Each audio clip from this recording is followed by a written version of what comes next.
pertencem, de perto. Não vos esqueçais que com a medida com que julgardes os outros, com essa mesma medida sereis julgados.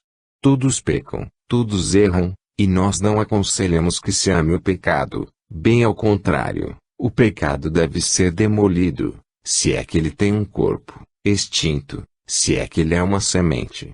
O pecado deve ser estigmatizado para todo sempre. Se vós vides alguém à borda de um pântano, quase a submergir-se, que fareis?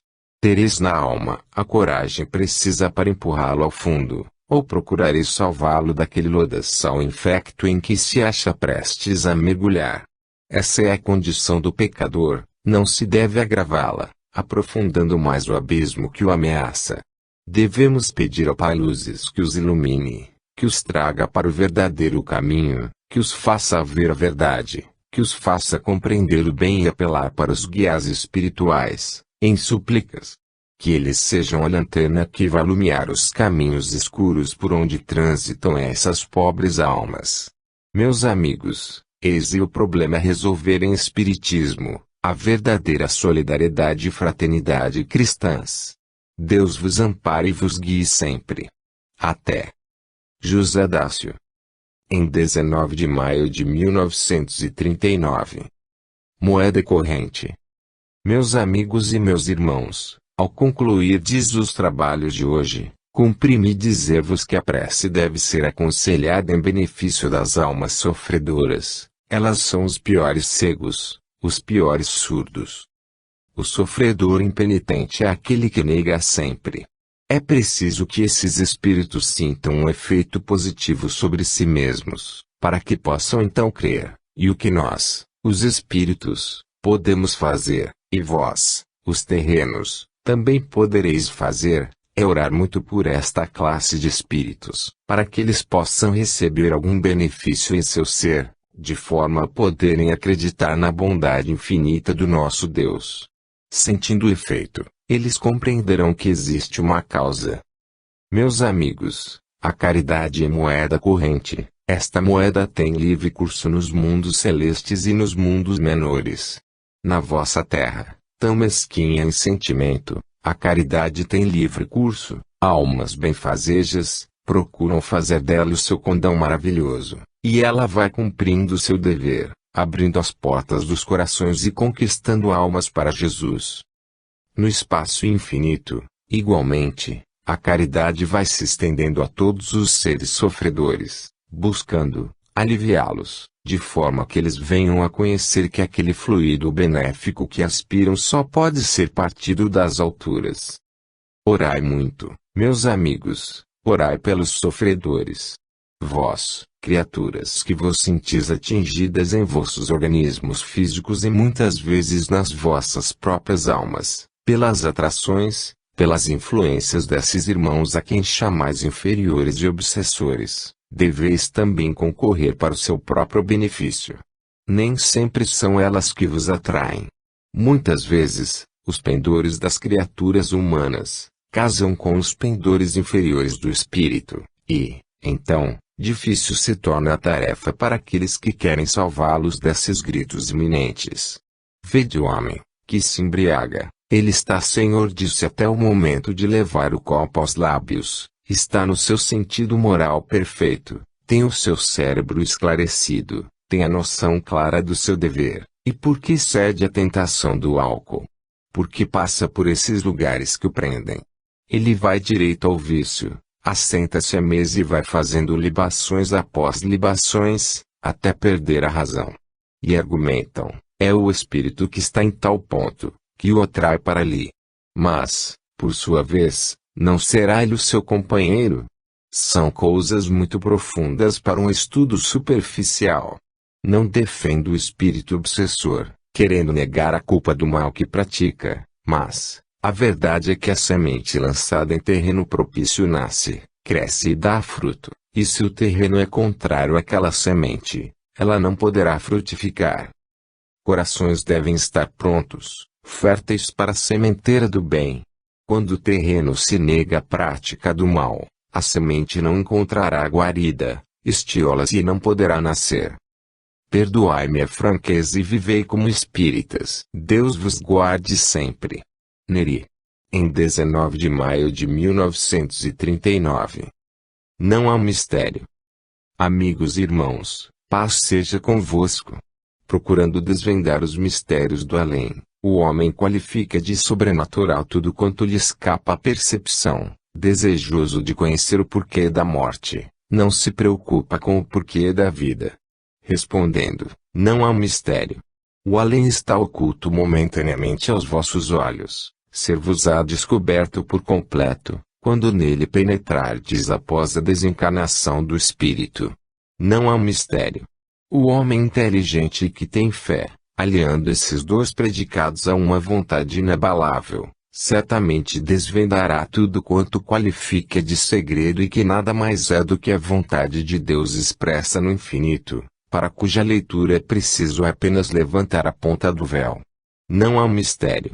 Deus não tem prazer em ocultar do homem a ciência que um dia lhe dará integralmente, se ela, hoje, é ministrada ao ser humano em pequenas parcelas. Isso está em correspondência com o grau de capacidade do indivíduo. Não se pode dar alimento forte ou demasiado àquele cujo organismo se acha depauperado. Assim também, espiritualmente falando, não se pode ministrar dose elevada de sabedoria àquele cujas capacidades intelectual e moral ainda estão muito aquém daquilo que deseja saber. Meus amigos, crer é a coisa mais natural da vida. O homem não possui apenas inteligência, tem, também, sentimento, e alguma coisa há de vibrar dentro da criatura, mostrando-lhe que existe esse mundo além, para o qual irá um dia.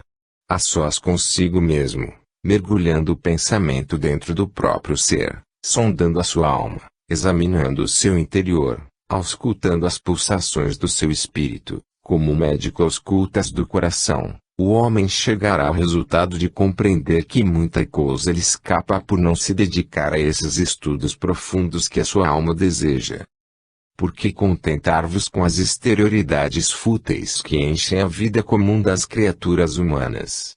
Por que não pensar no porquê da vida, se o tempo corre e a vida não tem solução de continuidade, o impressionar-se com o porquê da morte?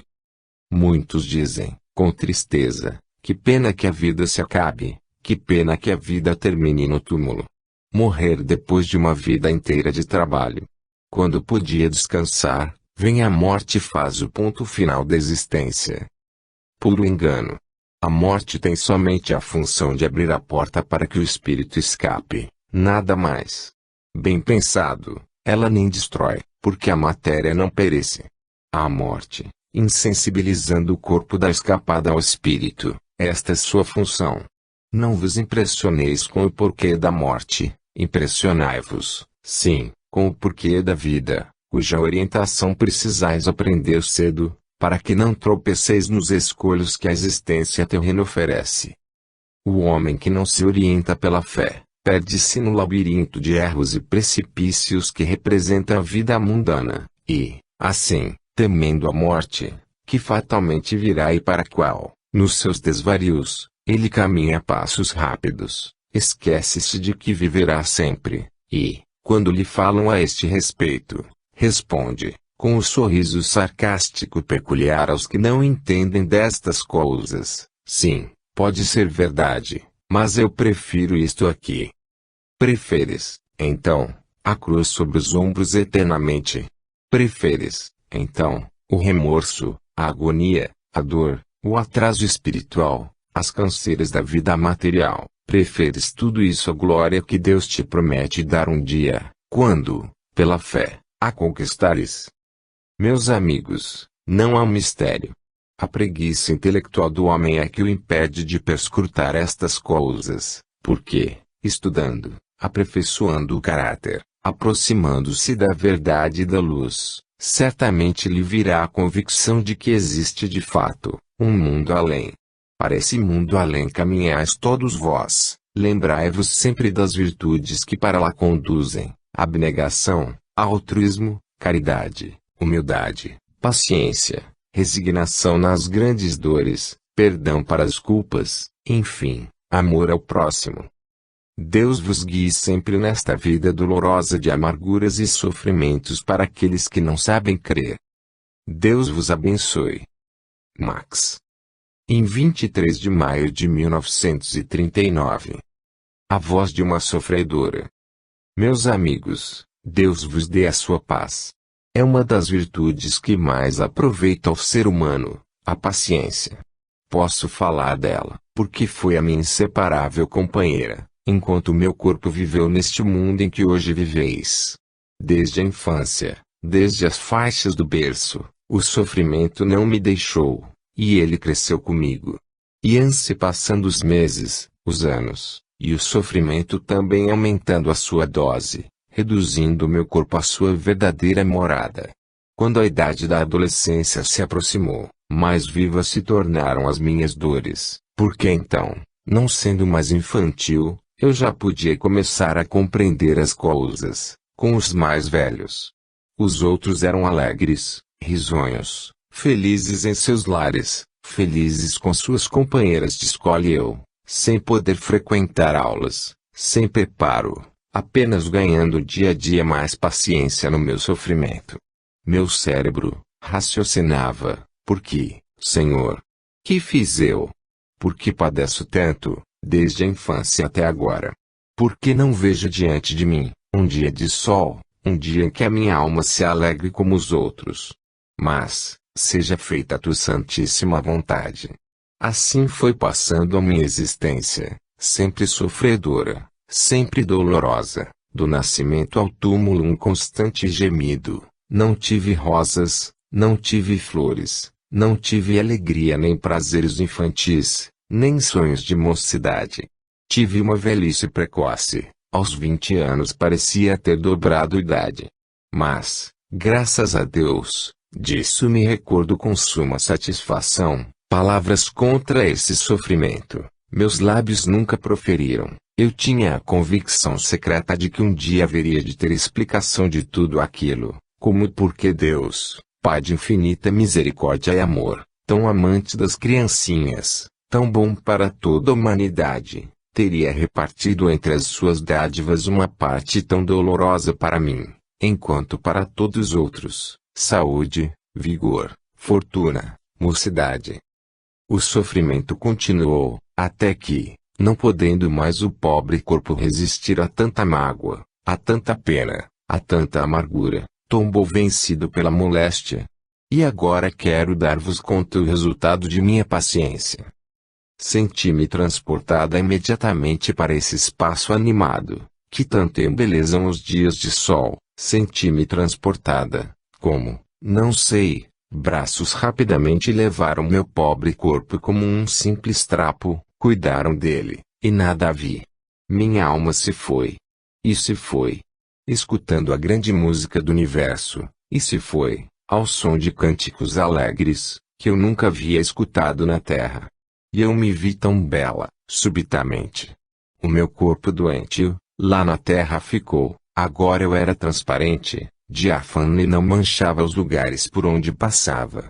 Eu não me conheci, foi preciso que vós, amiga, me dissesse, que tudo lá ficou, e, então, o grande livro da vida, simbolizado naquelas gravações do infinito, me mostrou as páginas das várias encarnações anteriores, e me mostrou também o momento em que resolvia tomar o fardo pesado da regeneração pela dor, com paciência, sem falha.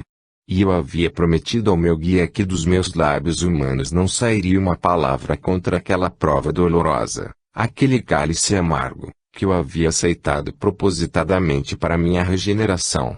Graças a Deus cumpri o meu dever. O motivo da minha grande alegria no espaço, foi a passagem da Escritura Sagrada, que dizia: há mais alegria no céu, pela entrada de um pecador regenerado, do que pela entrada de um justo. Resgatado todo o meu crime, era eu quem dava motivo àquela festa. Hoje me sinto tão feliz, tão bem, meus amigos. E Deus me permitiu dar-vos este testemunho, e eu venho concitar-vos. Meus amigos, sofrei com paciência. Se é o vosso corpo que padece, gemei resignadamente. Se tendes dores profundas na alma, oferecei-as a Jesus. O sofrimento é o batismo do Espírito. Somos salvos por ele. Glória seja dada a Deus. Maria dos Anjos. Em 23 de maio de 1939. Perseverança na fé. Seja louvado o nome do Senhor, paz seja concedida aos homens de boa vontade. Amigos e irmãos, ao principiardes o vosso trabalho hoje, recordai-vos de que a sinceridade de coração, a boa vontade de trabalhar, são elementos indispensáveis à espécie de trabalho que ides executar. O médium é nas mãos da providência, um instrumento para a chamada de muitas almas aos pés de Jesus. A vida material oferece à criatura humana seus gozos, seus prazeres, suas dores. Não havendo crença da parte do indivíduo, quando essa vida se limita a oferecer-lhe o seu cálice doloroso, que a criatura tem de esgotar até o fim, nem uma gota de mel adoça. Sem o médium, como melhoraria a condição dos espíritos sofredores? É certo que as dores, as provas, as agonias morais não faltam àqueles que resolveram carregar a sua cruz até o fim, mas é certo também que eles sentem as influências benéficas do além, outros tantos sirineus para os ajudarem a levar o peso da cruz. Tendes dessa afirmativa exemplos frisantes sob as vossas vistas. Assim compreendendo, o ser desencarnado que habita fora da esfera terrestre, pela paciência e conformidade no sofrimento, ganha verdadeira felicidade no espaço glorioso. Concito-vos, meus amigos, a perseverardes na vossa fé, cada vez mais firmes e devotados. O mundo tem para vos oferecer aquilo que vós sabeis e que rejeitais. Muitas vezes, o além tem para vos oferecer vida eterna, vida sem igual, prazeres que vós ainda não tivestes a felicidade de gozar, mas que ireis gozar um dia. A terra é um martírio, um mundo de dores. Sabeis que sois viajores peregrinos, que muito em breve lançareis o ponto final nesta existência terrena. Que importa que o túmulo guarde em seu seio um corpo que nada vale, um montão de ossos, carne apodrecida, se a vossa inteligência e a vossa vontade, o vosso verdadeiro eu, sobreviverão a toda essa ruína material, livres das penas e dores que padeceis quando humanos. Deus vos guarde para todos sempre. Joel de Freitas. Em 26 de maio de 1939. Prece. Meus amigos, a hora é de prece. Crentes espíritas, tende agora os vossos pensamentos voltados para Deus, orando. Pai de infinita misericórdia e amor pelos pecadores, atende às súplicas dos teus filhos, neste instante, ao encerrar esta sessão, que buscam alívio para os seus irmãos. Tu, que és Pai caridoso e bom, aceita os nossos pedidos fervorosos, e permite que os bondosos guias, mensageiros do além, derramem sobre os sofredores, os fluidos salutares de que necessitam para que tenham a coragem necessária para suportar as grandes dores, as suas provas. Sobre aqueles que sabem crer, Senhor Deus, que a consolação dos espíritos venha portadora das tuas graças. Faça, Senhor Deus, com que haja paz, solidariedade fraterna, e sempre amor a Deus e ao próximo. Que assim seja, em nome de Jesus. Max. Em 26 de maio de 1939. Ascensão maravilhosa. Meus amigos, meus irmãos, desejo-vos toda a paz. Abençoado seja o Espiritismo, que Deus permitiu fosse o revelador das verdades encobertas aos homens. O olhar do homem não pode devassar as alturas, perscrutando o que há no infinito, nem pode o seu ouvido escutar as harmonias celestes. Para que tal acontecesse, para que lhe chegassem ao conhecimento as maravilhas que enchem esse espaço azul que tanto vos encanta, tornou-se necessário que o Espiritismo viesse contar-lhe todas as coisas. É a voz do infinito, trazida pelos entes que aqui viveram e que daqui partiram, voltando, para vos dar testemunho da verdade. Entre vós, meus amigos, essa caridade não tem sido poupada. o Asilo Espírita João Evangelista e conta com uma infinidade de espíritos amigos, prontos a trazerem aos seus queridos da terra todas as instruções que Deus permite. Nós estamos a postos, vigilantes por vós, desejando o vosso progresso, participando das vossas alegrias, regozijando-nos com a vossa felicidade e procurando consolar-vos nas vossas penas. Não vacileis, porém, na fé. Compreendei que, por mais que nós queiramos fazer por vós, nada poderemos conseguir de proveitoso se a vossa cooperação não contribuir, e o nosso maior desejo é a vossa felicidade.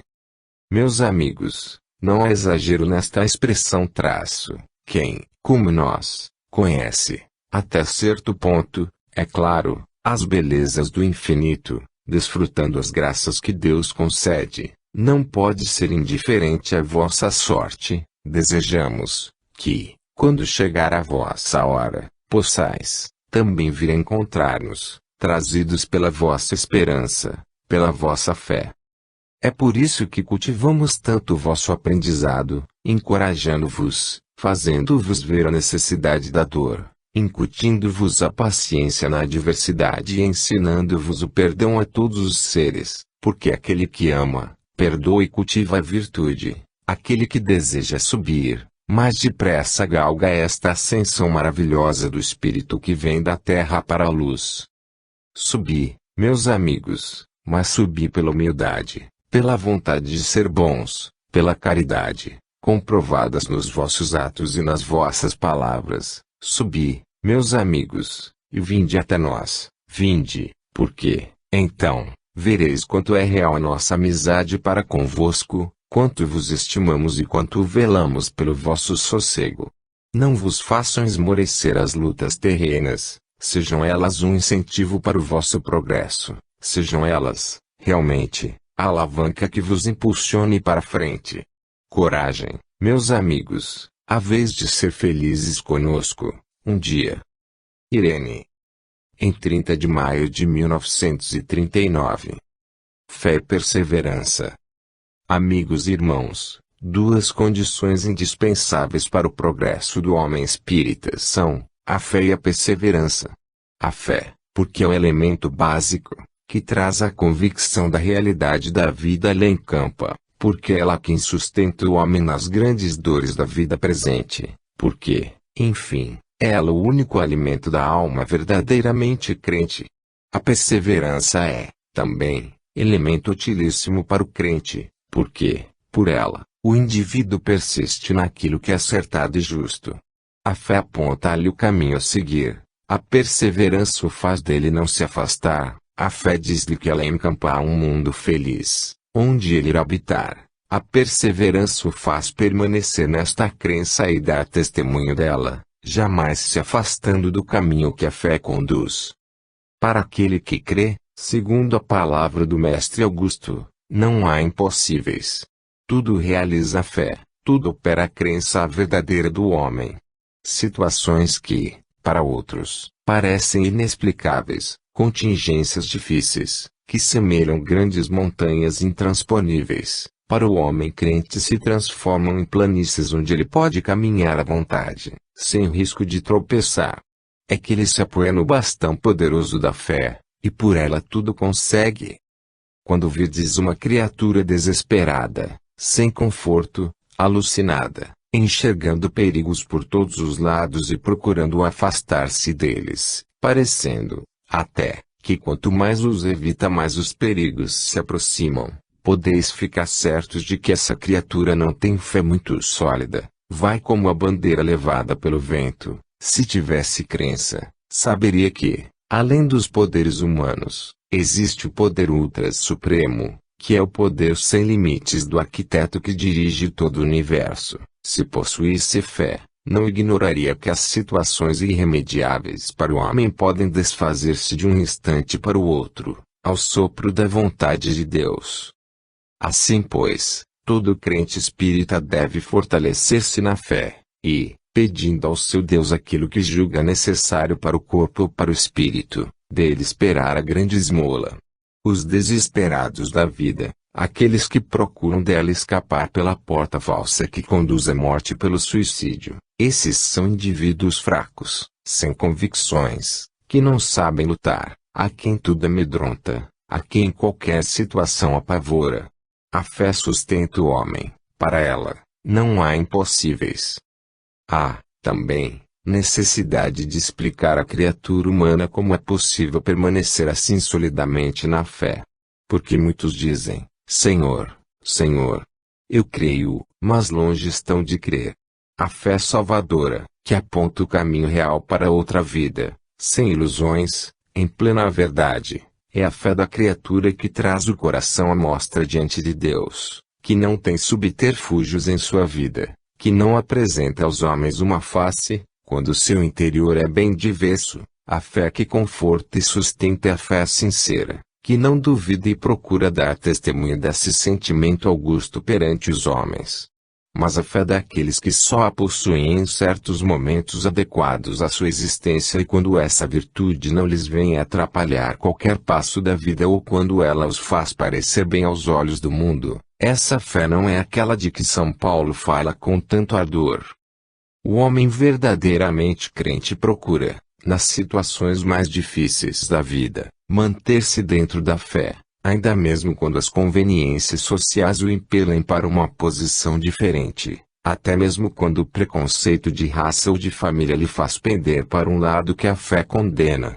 A tentação pode vir, mas a perseverança se manifesta, é o caso da perseverança. Perseverai até o fim, disse o mestre Traço, não vacileis, perseverai até o fim. Meus amigos, ter fé no momento em que estamos no meio de outros que a possuem, quando nos achamos no convívio de irmãos crentes na mesma doutrina, não é o mesmo que manter-se um só em um centro onde todos os demais pensam de maneira diversa.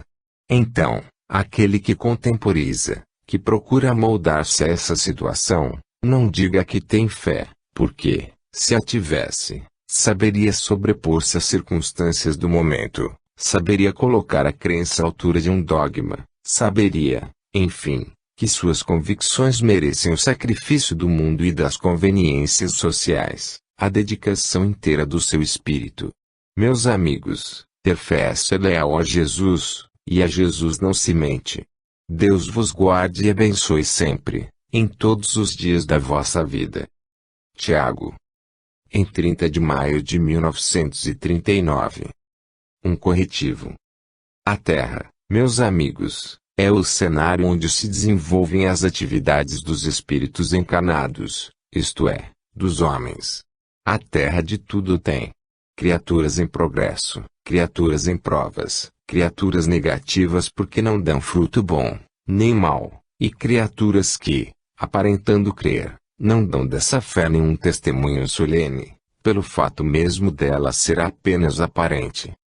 Homens, que me ouvis, homens, genericamente falando, compreendei que a doutrina espírita tem elevado alvo a colimar.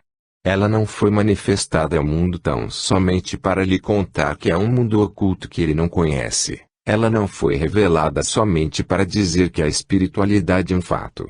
Não. A doutrina espírita tem um fim nobre e altruístico, qual é aquele de fazer o bem às nossas almas, ensinando-lhes o caminho do progresso, a remissão de pecados, o arrependimento pela fé, o amor pela caridade, e a salvação pela humildade. Que pensa o crente espírita da fé que manifesta perante os homens? Pense-lhe que a fé é realmente um mandamento, só porque a sua palavra o afirma. Pense-lhe que pelo fato de demonstrar perante o público que é um espírita fervoroso, será considerado por Deus como tal. Recorde-se, porém, que é necessária a realidade do fruto, pois que, pelo fruto os conhecereis. E eu ouso perguntar aos meus irmãos neste instante, que fruto estará dando cada um de vós de sua fé? Estareis vós, respeitando seus ditames? Estareis vós dentro da diretriz traçada pelo Evangelho cristão? Estareis vós crendo que Deus vos vê? Homens de pouca fé! Quantas vezes os vossos olhos cobiçam o que não lhes pode pertencer? Quantas vezes a vossa mentalidade transviada da linha do bem, vos faz desejar verdadeiros impossíveis, perante a vossa fé. Quantas vezes os vossos pés que outrora seguiram, talvez pelos caminhos ínvios do erro, do pecado, de sensualismo brutal, voltam a percorrer esses caminhos. Recordai-vos do aviso.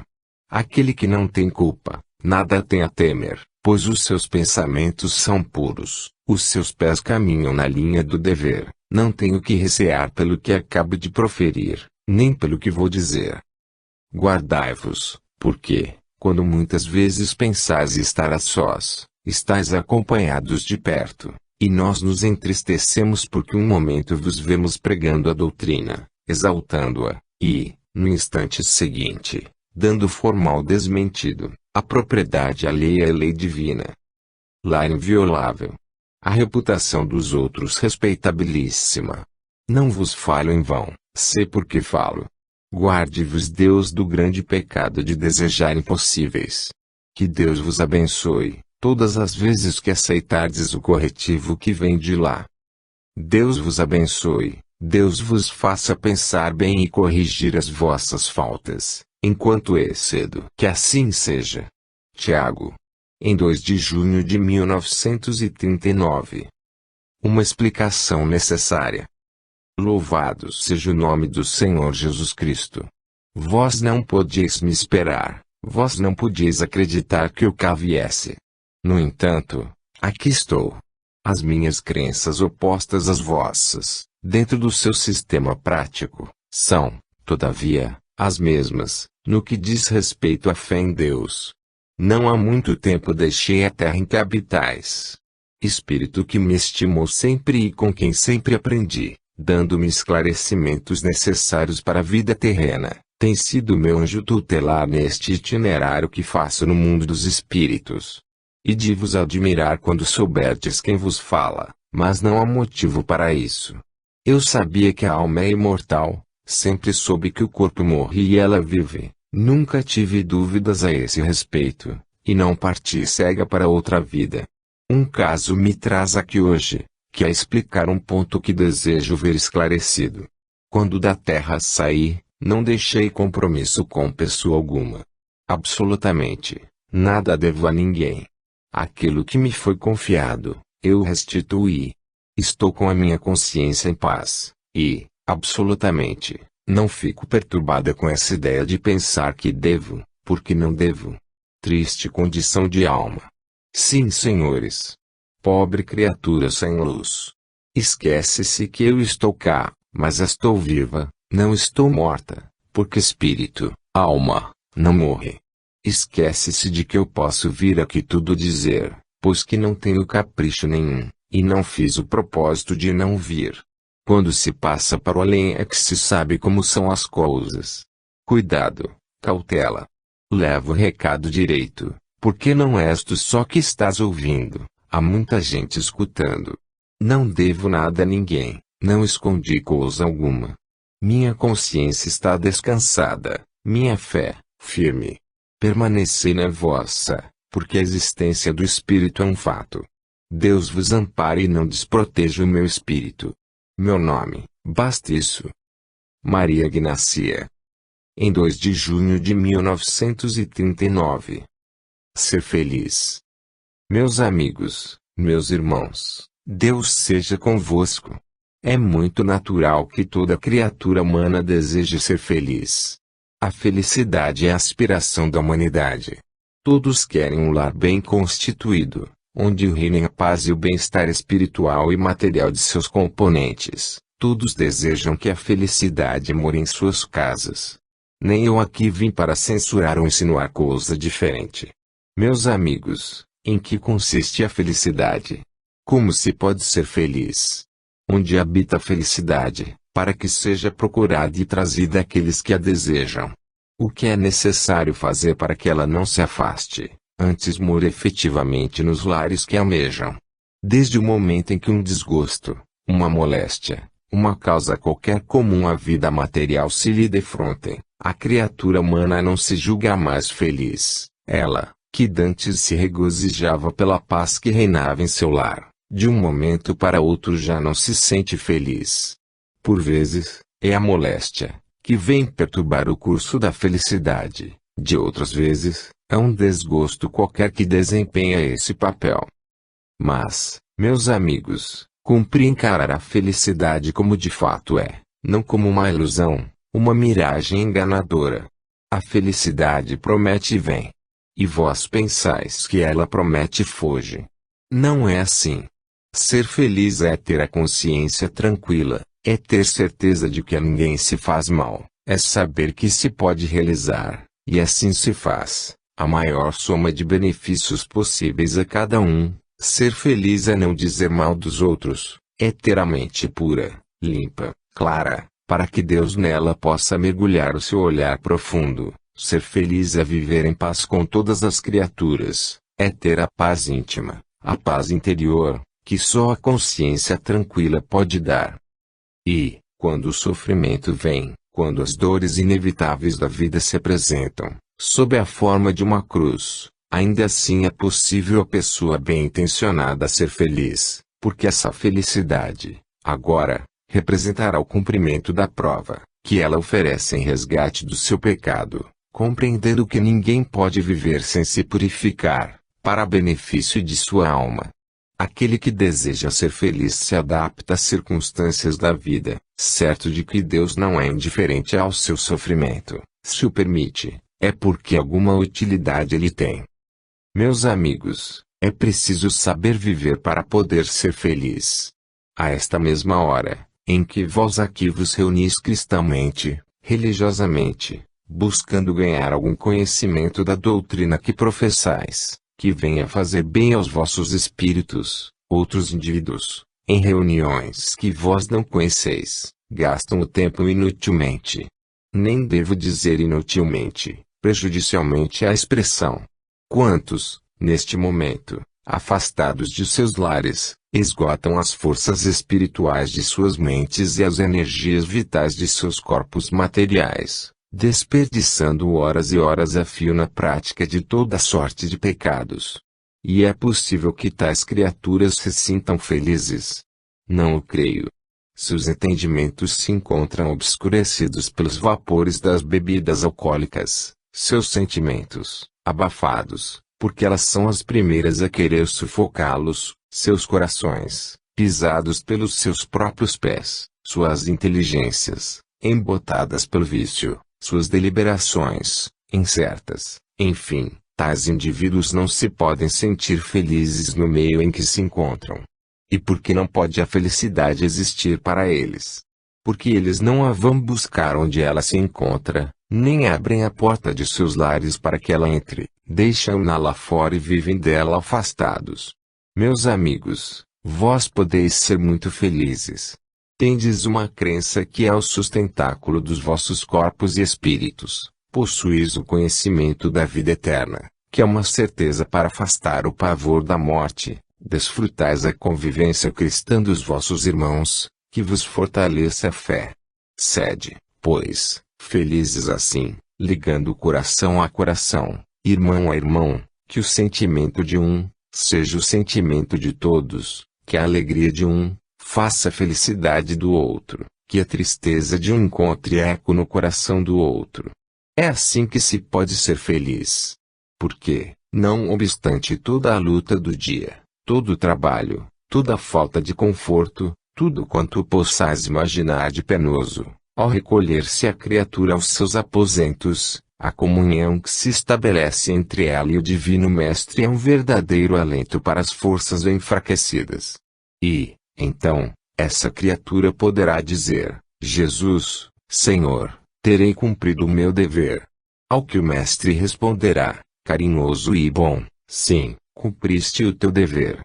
Eis a felicidade, meus amigos, eis a felicidade no meio das dores, eis a felicidade no seio da desdita. Que Deus vos ensine a pensar assim, para que possais suportar as agruras da vida material. Deus vos proteja, e abençoe sempre, é o meu voto sincero. Teresa de Jesus. Em 6 de junho de 1939. No final de uma sessão. Senhor Deus, abençoa este pequenino rebanho, que aqui se encontra reunido em nome do teu bendito Filho. Permite, Senhor Deus, que possam todos colher desses ensinamentos do alto, todo o bem para as suas almas. Dá, Senhor Deus, que todos possam comungar na taça do amor fraterno, que os corações se sintam ligados pela mesma fé, que o sentimento do amor os una em laços fortes. E permite, bondoso Pai, que, lá fora, no bulício do mundo, afastada do lar espiritual de João Evangelista, nenhuma dessas criaturas do que aqui viveram esqueça os ensinamentos profundos recebidos dos guias, que a mudança de vida, a companhia daqueles que não creem, a falta do aconchego do lar espiritual não as façam esquecer os ensinamentos trazidos pelos mestres do além. Antes, que cada criatura que aqui viveu, que aqui nasceu espiritualmente, conserve dentro da alma a recordação viva das frases que os lábios pronunciaram em nome dos guias abençoados de Jesus, que esses ensinamentos encontrem eco em seus corações e tenham uma assimilação comprovada pela demonstração prática da vida diária. Seja abençoado para todos sempre o lar bendito de João Evangelista. Que assim seja. Max. Em 6 de junho de 1939. Olhar para o alto. Amados irmãos, o batel da vossa vida vai singrando as águas desse mar tempestuoso, que é a existência na matéria. Nem vos admireis que assim seja. A Terra é um mundo de provas e dores, mas é também um mundo de estudo, de aprendizado. Na experiência de um, aprendem muitos, na experiência de todos, aprende a coletividade. Não desespereis, caros irmãos e meus amigos, quando as vicissitudes da terra concorrerem para que o vosso passo seja perturbado, quando o vosso caminho procura ser sempre seguro. Frente altiva. Olhos para o alto. Corações abertos diante de Deus. Prece constante pelos obsessores, pelos infelizes.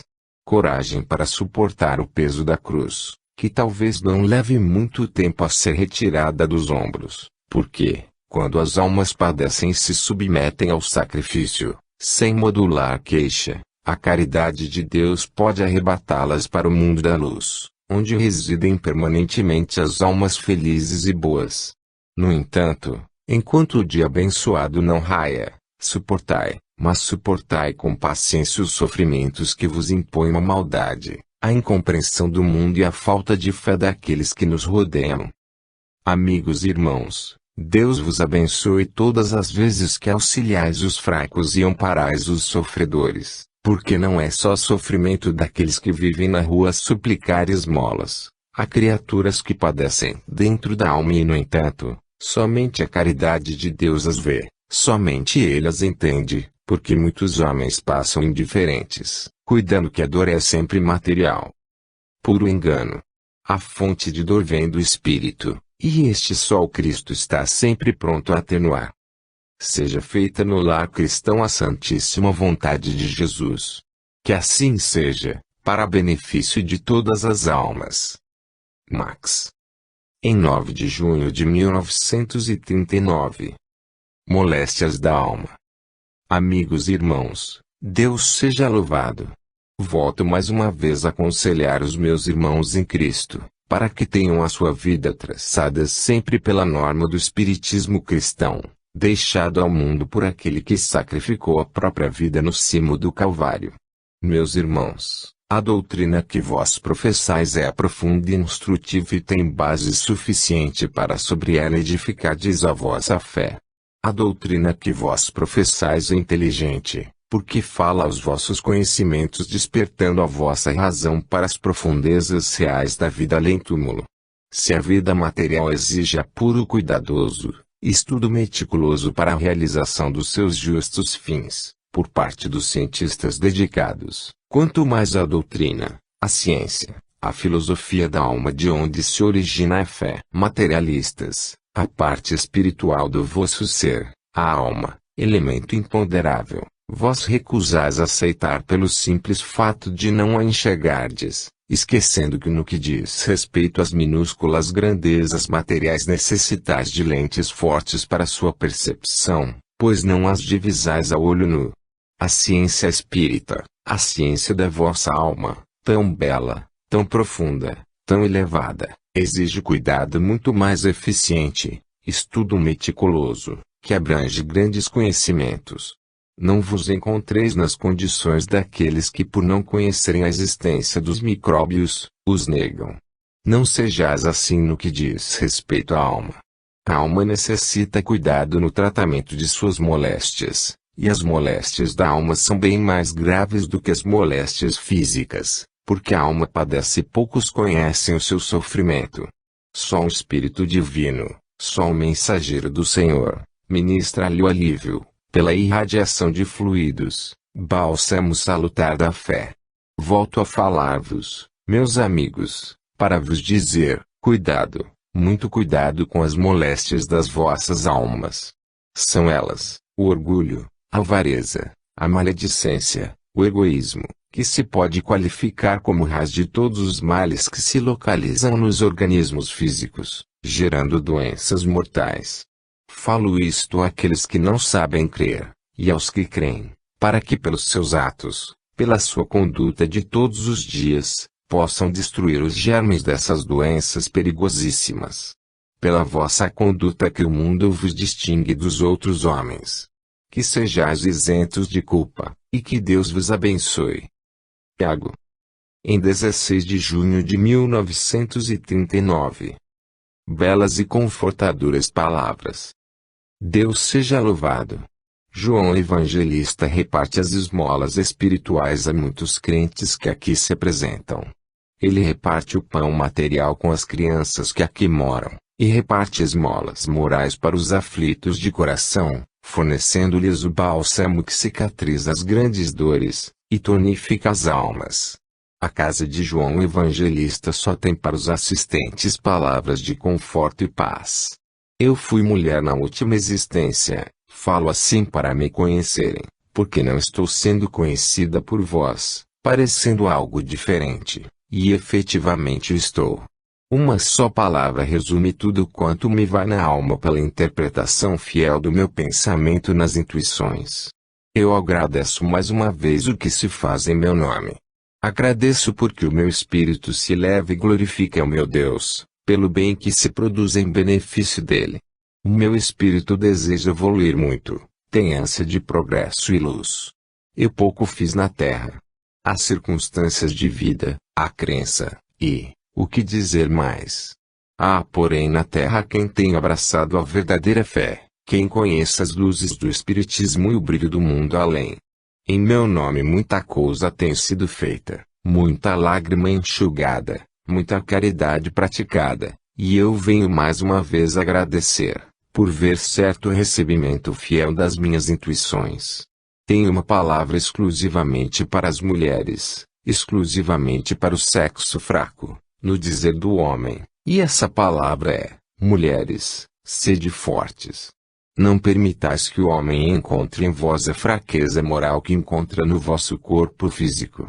Seja ele robusto, forte, valoroso, mas encontre em vós a fortaleza moral para não permitir que seja maculada, nem de leve, a vossa reputação, que deve permanecer limpa perante Deus. Vós sois fracas, sois o sexo fraco, não permitais porém, que a fraqueza moral se aposse de vós. O homem que tanto se gaba de sua fortaleza, que tanto se diz capaz de lutar pela vida, fracassa a cada passo, não sabe fugir das tentações, com toda a sua fortaleza, e na realidade um fraco, espiritualmente falando. Guarde, pois, a mulher as minhas palavras e siga o seu caminho. O homem, ande como entender, mas que a mulher continue sempre a ser, como filha, a princesa do lar, e, como esposa, a rainha do próprio lar. Deus ampare todas as mulheres para que seja puro o seu caráter. Adeus, meus filhos. Paz a todos vós. Maria Rita. Em 16 de junho de 1939. A fidelidade na crença. Meus amigos, meus irmãos, vós que vos ajuntais em nome do Senhor, para fazer um trabalho proveitoso, Recordai-vos sempre que a fidelidade da fé é a base essencial da vossa crença. A crença que não é sólida, repousando na rocha que é Jesus, é crença que não protege, não ampara, não fortifica, não alenta. Recordai, meus irmãos, que Jesus, o vosso Salvador, trouxe, quando desceu a este mundo de provações e dores, a missão que lhe foi confiada de mostrar à criatura humana a rota que a conduz ao bem. Vós também, já se vê, que em categoria menor, trazeis as vossas provas, as vossas missões, as vossas tarefas. Procurai saber onde se encontra o vosso dever para eles buscá-lo. Procurai saber onde se encontra a vossa tarefa e desempenhai o vosso trabalho. Não vos descuideis. Sede fiéis à vossa crença, pela vossa palavra, pelo vosso gesto, pelas vossas ações, pelo vosso trabalho. Recordai-vos sempre, meus amigos, que Jesus está em toda parte. Ele vê o mais secreto da vossa vida, o âmago do vosso ser. Assim, pois, meus caros amigos, queridos irmãos, continuai a abraçar a crença que até hoje tendes abraçado, e que Deus vos abençoe. João de Freitas. Em 23 de junho de 1939. Como se pode ser feliz? Amigos e irmãos, Deus vos conceda a sua paz. O homem, cheio de faltas, cheio de erros, durante a vida terrena atravessa os maiores precipícios, saltando verdadeiras fogueiras para se aproximar do que entende ser a sua felicidade. Onde ele põe o seu coração, considera estar aí o seu mundo feliz. É natural. Nem todos têm uma crença abalizada e forte, seu ideal é naturalmente a felicidade. Mas ela mora no além. Mesmo assim, meus amigos, neste mundo em que vós viveis, pode-se ser feliz. É certo que há muita lágrima, há muita dor, muita tristeza, tudo isso proveniente das provas, dos crimes praticados pelos homens nas vidas passadas e muitas vezes nas vidas presentes. Há, porém, um recanto em que a criatura pode se sentir feliz. Na doçura do seu próprio lar, no aconchego da sua própria família, no coração de seus verdadeiros amigos. Mas, infelizmente, e talvez pela própria contingência das dores terrenas, das provas, das amarguras, o homem perturba as relações mais afetivas da sua existência. Até na própria família há cisões, há pensamentos opostos, há verdadeiras desarmonias. Quem tem o seu lar em calma, levante os olhos a Deus e agradeça do íntimo da alma, porque há lares de onde a felicidade se ausentou, por culpa de seus próprios chefes. É preciso que o amor de Deus e do Cristo reinem em cada lar. Por Jesus não há sacrifícios. Tudo ele fez pela criatura humana, pela salvação dos espíritos. Jesus veio ao mundo a fim de apontar a rota que conduz à verdadeira vida. O que não se pode fazer para obedecer ao Divino Mestre, tão santo, tão puro, tão meigo, tão caridoso e bom. Poucas almas, porém, compreendem a doçura amarga, ou a amargura doce, do fazer bem em nome de Jesus. Quantas cruzes pesadas carregam ombros fracos, para oferecer a Jesus? Quantos sofrimentos voluntariamente aceitos, para tecer com essas dores, uma coroa de espinhos, que Jesus transformará em rosas e colocará naquele que cumpriu a sua missão até o último dia de vida terrena? Quantos temem o peso da cruz, e, caminhando com ela até meia altura, sentem os pés vacilarem quando as provas apertam o cerco e a subida se torna mais íngreme, para atingir a dor máxima? É preciso caminhar. Caminhar sempre. Não faltam sirineus. Graças a Deus as almas pias, as almas afins, são verdadeiros sirineus dos seus irmãos. Aquele que vacila, tem os olhos fitos no Mestre. Olhar à frente. Se cais, levanta-te.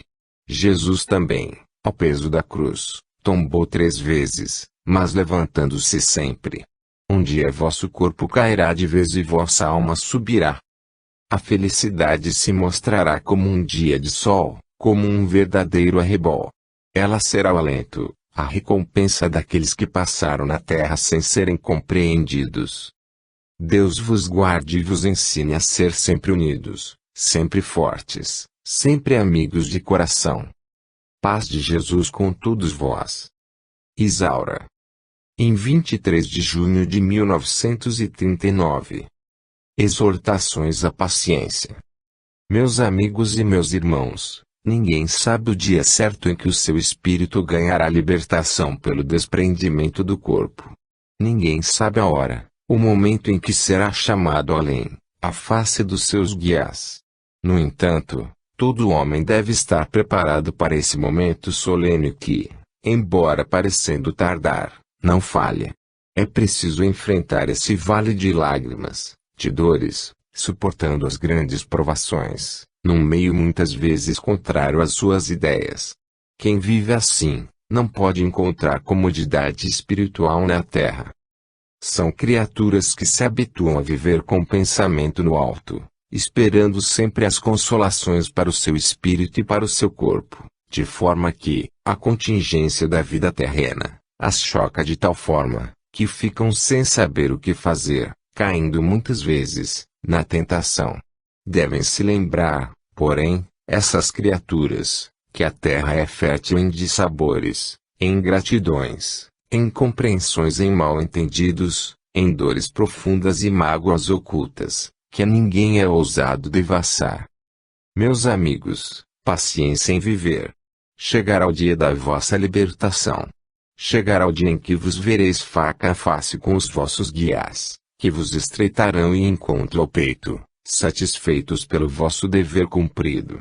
Chegará o dia em que vós vos distanciareis tanto da terra que olhareis com pena para os que aqui ficaram. Esse dia feliz, qual será ninguém pode dizer, porque esse dia só Deus conhece.